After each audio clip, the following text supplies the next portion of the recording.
Good evening everyone, আমি Butler ভাই তোমাদের সাথে। তো আমি আবারও এই মাসে নতুন করে আরো একটা চ্যালেঞ্জ শুরু করেছি যে আমি যে ক্যাপিটালটা অ্যাড করেছি এই মাসে সেই ক্যাপিটালটাকে নেক্সট মান্থ পর্যন্ত আমি টিকিয়ে রাখবো, ঠিক আছে?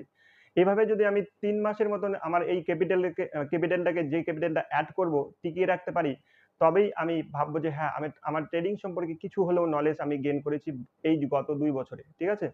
তো গত মাসে আমি টিকাতে পারিনি। লাস্টের দিকে এসে আমার একটা বড় লস হয়ে গেছিল মোটামুটি ৳২,০০০ মতন। তার জন্যই আমার ক্যাপিটালটা ডাউন হয়ে গেছিল। তো এই মাসে আবারও চেষ্টা করছি যে সেম চ্যালেঞ্জটাকেই বজায় রাখার।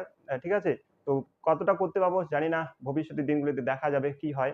তো আজকে আমি মোট ৩ টে ট্রেড করেছি। তো চলো দেখি আজকে আমার কোন ট্রেড হয়েছে এবং কোন লজিকের বেসিসে আমি ট্রেডগুলো ক্রিয়েট করেছি। তো সেই লজিকগুলোকে একটু বর্ণনা করার চেষ্টা করব। ঠিক আছে? তো আমি এই মাসে একটা সিস্টেম রেখেছি যে আমি ৩ টের বেশি ট্রেড করব না। যদি ৩ টের বেশি ট্রেড হয় তার মানে আমি ভাববো যে আমার সেই দিন ওভার ট্রেডিং হয়েছে। ঠিক আছে? ওভার ট্রেডিং হয়েছে।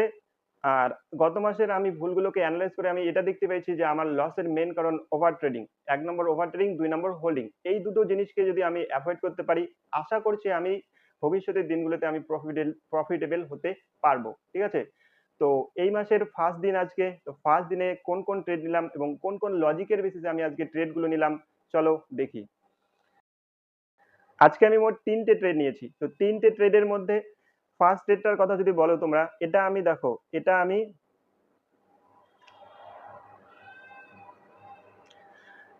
আমি ফার্স্ট ট্রেড যদি ফার্স্ট ট্রেডের কথা বলো, তো এটা আমি চার্ট খুলেছি কিন্তু দেখো কিসের চার্ট? ব্যাংক নিফটি পয়লা অক্টোবর ৫৩,০০০ পুটের যে চার্টটা আছে সেটাকে খুলেছি। তার কারণ আমি পুট সাইডেই ট্রেড ক্রিয়েট করেছিলাম ৩ টা ট্রেডই। ফার্স্ট ট্রেড দেখো, ফার্স্ট ট্রেড যদি তোমরা দেখতে পাও, দেখো এই জায়গায় একটা অ্যারো চিহ্ন দেওয়াই আছে, তাই না? তোমরা তাহলে ঠিক দেখতে পাচ্ছ। তো ফার্স্ট ট্রেডে যদি তোমরা দেখো মার্কেট খোলার পরেই মোটামুটি ভালো আপসাইড একটা ক্যান্ডেল বানিয়েছিল কিন্তু টিকতে পারেনি। তারপর মোটামুটি ডাউন খাওয়ার পর এই যে যখন যখন একটু ডাউন সাইডে আসার চেষ্টা করে ইএমএ কে ক্রস করে, তখন আমি পুট সাইডে ট্রেডগুলো দেখছিলাম। তো এই সাইডে এই জায়গাটায় তোমরা যদি দেখো, দাঁড়াও একসাথে নিয়ে নেই স্পটের চার্টটা তাহলে ভালো হবে।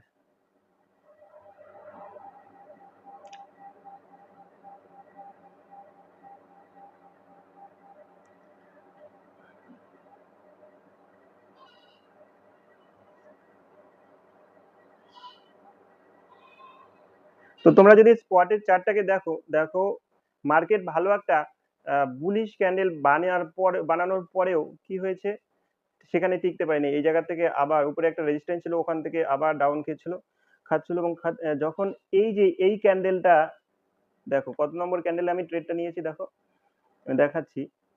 তো মোটামুটি ২, ৩, ৪, ৫, ৬, ৭, ৮, ৯, ১০ নম্বর ক্যান্ডেলটা। ১০ নম্বর ক্যান্ডেলটাতে। ১০ নম্বর ১, ২, ৩, ৪, ৫, ৬, ৭, ৮, ৯, ১০। তো এই যে ক্যান্ডেলটা আছে দেখো, এইখানে যে ডোজি টাইপ যে ক্যান্ডেলটা বানিয়েছে, ঠিক আছে? ইনভার্টেড হ্যামার টাইপের যে ক্যান্ডেলটা বানিয়েছে, ইনভার্টেড হ্যামার না ঠিক, এটাও ডোজি আনডিসিশন ক্যান্ডেল, তাই না? তো এই সাইডে দেখো এই ডোজি ক্যান্ডেলটা কিন্তু ইএমএ থেকে রিজেকশন নিচ্ছে, তাই না? ইএমএ থেকে রিজেকশন নিচ্ছে, তো এই বেসিসে আমি ট্রেডটা নিয়েছি যে এখানে ইএমএ থেকে রিজেকশন নিচ্ছে এবং মার্কেট আবারও ডাউন সাইডে ইএম এর নিচে চলে যাচ্ছে। তো ইএম এর নিচে চলে যাচ্ছিল জন্য আমি এখানে ট্রেডটা ক্রিয়েট করেছি। এটা যদি আমরা প্রিমিয়ামের চারে দেখি, সেটা হলো আমার এটা, ঠিক আছে? এই যে আমার যে ক্যান্ডেলটা আছে এটাতে আমি ক্রিয়েট করেছি, কিন্তু আমি এসএল রেখেছিলাম 20 পয়েন্টের, যেটা যে এসএলটা আমার হিট হয়ে গেছিল ফার্স্ট ট্রেডে। আর ট্রেড করেছিলাম আমি আজকে দুটো লটে আমি ট্রেড করেছি। দুটো লটে ট্রেড করার ফলে এখানে আমার 20 পয়েন্টের মতন এসএল হিট করার পরে ৳৬৮০ মতন আমার ফার্স্ট ট্রেডে লস হয়ে যায়। কিন্তু আমার দেখো লজিক ঠিক ছিল, হয়তো আমার এন্ট্রি ঠিক জায়গায় হয়নি, যার জন্য আমার এসএল খাওয়ার পরেই মার্কেট কিন্তু এখান থেকে আবার আমার এসএল খাওয়ার পরেই মার্কেট কিন্তু আবার রিভার্স হয়ে গেছিল এবং ভালো একটা মুভ দিয়েছে এখানে, তাই না? তো যখন দেখি যে মার্কেট আমার এসএল খাওয়ার পরে ভালো একটা ক্যান্ডেল তৈরি করেছিল, তারপরে আমি আমি কি করি, চেষ্টা করি এই জায়গাটায়, চেষ্টা করছিলাম যে আরেকটা এন্ট্রি নেওয়ার। তার কারণ আমার লজিকটা আমার আ ভালো মানে কনফিডেন্স ছিল। ওই লজিকে আমার কনফিডেন্স ছিল, যার জন্য আমি এই জায়গাটায় আবার একটা সেকেন্ড ট্রেড নেই এবং এখানে আমি মোটামুটি ৩০ পয়েন্টের মতন বুক করি এবং সেটাতে আমার যে লসটা হচ্ছিল সেই লসটা রিকভার করার পরেও ৳৩০০ মতন আমার প্রফিট হয়েছিল। ঠিক আছে? তো এটাই ছিল আমার 2nd ট্রেড। যদিও আমি 2nd ট্রেডটাকে বেশিক্ষণ হোল্ড করতে পারিনি। আর হোল্ড করার কথাও না। আমার টার্গেট ছিল 1:2 1:2 আমি 20 পয়েন্টের এসএল রাখছিলাম এবং 40 পয়েন্টের আশা করছিলাম। তো মোটামুটি বুক হয়ে গেছিল। ঠিক আছে? মোটামুটি 40 পয়েন্ট একবার টাচ করছিল কিন্তু আমি বুক করিনি। একটু নিচে আসে আমার বুক হয়েছে। তারপরে যদি দেখো ক্যান্ডেলটা ভালো মুভ করেছে, ভালো কথা। কিন্তু সেটা আমার দেখে কিচ্ছু লাভ নেই। তার কারণ না আমি ক্যাপচার করতে পেরেছি, না আমি সেটা আমার কোনো প্রফিট আসছে, তাই না? তো মার্কেট পরে কি বিহেভিয়ার করলো সেটা দেখে আর আমার কোনো লাভ নেই। তো তারপরে যদি তোমরা দেখো এরপরে আমি মার্কেট থেকে উঠে যাই, ঠিক আছে? উঠে যাই এবং এ একদম বিকেলের দিকে আসি। তোমরা যদি বিকেলের দিকে এসে একটু মার্কেটটাকে দেখি, তখন দেখছিলাম যে মার্কেট এই জায়গাটায় তোমরা দেখো এই যে একটা সাপোর্ট জোন বানাচ্ছিল। প্রিমিয়ামে বারবার একটা কি বানাচ্ছিল? Support zone বানাচ্ছিল। আর যদি তোমরা এখানে চার্টে দেখো, স্পটের চার্টে যদি দেখো এই জায়গাগুলোতে বারবার সাপোর্ট নিচ্ছিল, তাই না? সাপোর্ট নিচ্ছিল কিন্তু তবুও দেখো ইএমএ থেকে একটা রিজেকশন নিচ্ছিল। এই জায়গায় ইএমএ থেকে রিজেকশন নেওয়ার পরেই একটা ভালো ক্যান্ডেল বানাচ্ছিল। ডাউন সাইড বানানোর পরে এই যে ক্যান্ডেলটা দেখছো সবুজ ক্যান্ডেলটা, এই ক্যান্ডেলটাতে ইএমএ থেকে রিজেকশন নিচ্ছিল। ঠিক আছে? ইএমএ থেকে রিজেকশন নিচ্ছিল। কোন ক্যান্ডেলটা দেখো? এই যে ক্যান্ডেলটা যদি দেখো তোমরা এই ক্যান্ডেলটাতে কিন্তু ইএমএ থেকে রিজেকশন নিচ্ছিল। হ্যাঁ, এই যে ক্যান্ডেলটা। তারপরে এটাকে দেখার পরে আমি আমার ট্রেডটা কেন ইএমএ এর নিচে ছিল এবং ডাউন সাইড ক্যান্ডেল বানাচ্ছিল। ঠিক আছে? এই বেসিসে আমি এখানটায় আরেকটা ট্রেড ক্রিয়েট করি মোটামুটি কটার দিকে?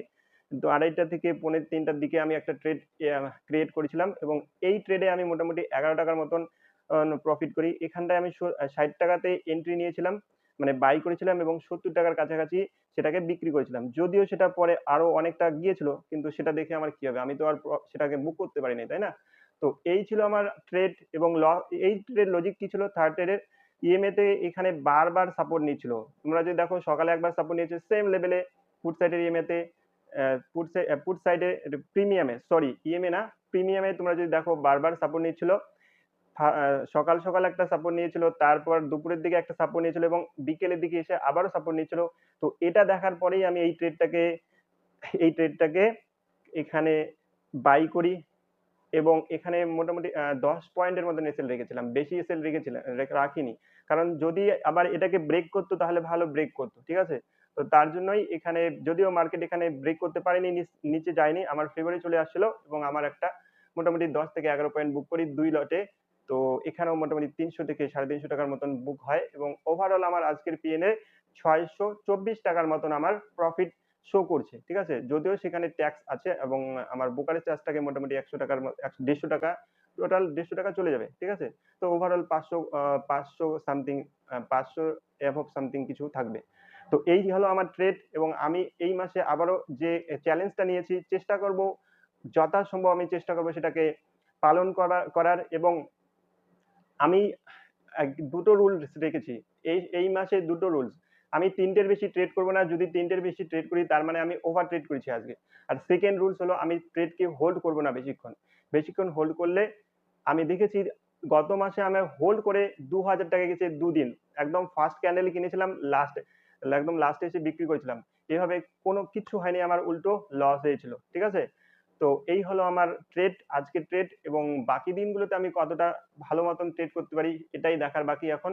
যদি পারি তাহলে অবশ্যই আমি বলব যে হ্যাঁ, শেয়ার মার্কেট থেকে আমি কিছু শিখেছি এবং যদি কন্টিনিউয়াস ৩ মাস আমি এভাবে আ আমার ক্যাপিটালকে সেভ করতে পারি তাহলে হ্যাঁ, আমি বলতে পারবো যে না, আমি গত ২ বছরে কিছু হলেও আমি মার্কেট থেকে শিখেছি। ঠিক আছে? তো দেখা হবে পরের দিন আরো দেখা যাক কি হয় ট্রেডে এবং সঙ্গে থেকো, পাশে থেকো। Good bye.